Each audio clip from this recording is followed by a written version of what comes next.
திருவண்ணாமலையில் வீடுகளின் மீது பாறைகள் சரிந்ததால் பரபரப்பு ஏற்பட்டிருக்கிறது. 2 வீடுகளின் மீது பாறைகள் சரிந்து விழுந்ததால் பரபரப்பு ஏற்பட்டுள்ளது. இது பற்றிய மேலும் விவரங்களை தருகிறார் நமது செய்தியாளர் ஐயப்பன். ஐயப்பன், இந்த சம்பவம் தொடர்பான முழு விவரம். நிச்சயமாக, அதாவது பெஞ்சால் புயல் காரணமாக எதிரொலியாக தமிழ்நாட்டில் பல்வேறு இடங்களில் மழை வெளுத்து வாங்கிய நிலையில் திருவண்ணாமலையும் அந்த புயலானது விட்டு வைக்கவில்லை. அதனுடைய தாக்கமானது திருவண்ணாமலை மாவட்டத்தில் அதிக அளவே காணப்படுகிறது.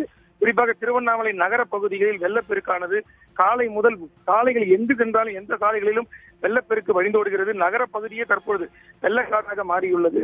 குறிப்பாக திருவண்ணாமலை தீபமலை என்பது 2668 அடி உயரம் கொண்ட தீபமலை. இந்த தீபமலையின் அடிவாரத்தில் சுமார் 8000 முதல் 10,000க்கும் மேற்பட்ட குடியிருப்புகள் அங்கு உள்ளது.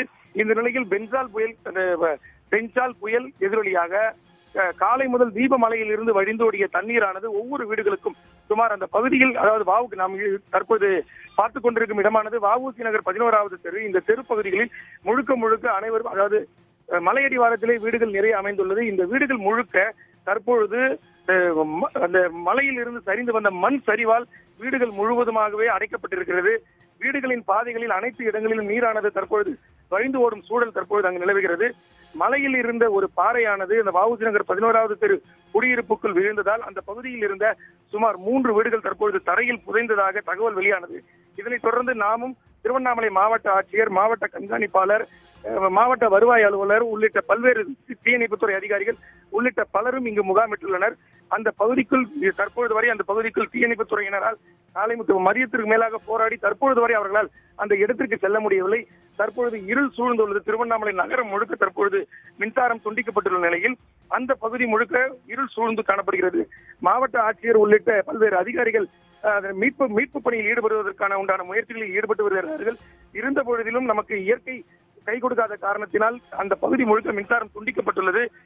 அந்த பகுதிக்குள் அந்த குறிப்பாக அந்த 3 வீடுகளுக்குள் இந்த பாறையானது விழுந்ததில் சுமார் 7க்கும் மேற்பட்டோர் மண்ணில் புதைந்திருக்கலாம் என தகவல் வெளியாகி வருகிறது. இருந்த பொழுதிலும் உறுதியான பதில் இதுவரை எந்த மாவட்ட நிர்வாகம் அறிவிக்கவில்லை. இருந்த பொழுதிலும் மீட்பு பணிகள் தற்பொழுது இந்த இயற்கை பேரிடரால் தொய்வு காணப்பட்டுள்ளது. குறிப்பாக இந்த மீட்பு பணியில் தற்பொழுது தீயணைப்பு துறையினர் ஈடுபட்டாலும் கூட தேசிய பேரிடர் மீட்பு படையினர் வந்தால் மட்டுமே அந்த பகுதியில் என்ன நிலவரம் என்பது தெரிய வரும். விரிவான தகவல்களுக்கு நன்றி ஐயப்பன். உடனுக்குடன் செய்திகளை தெரிந்து கொள்ள சன் நியூஸ் பெல் ஐகானை கிளிக் பண்ணுங்க.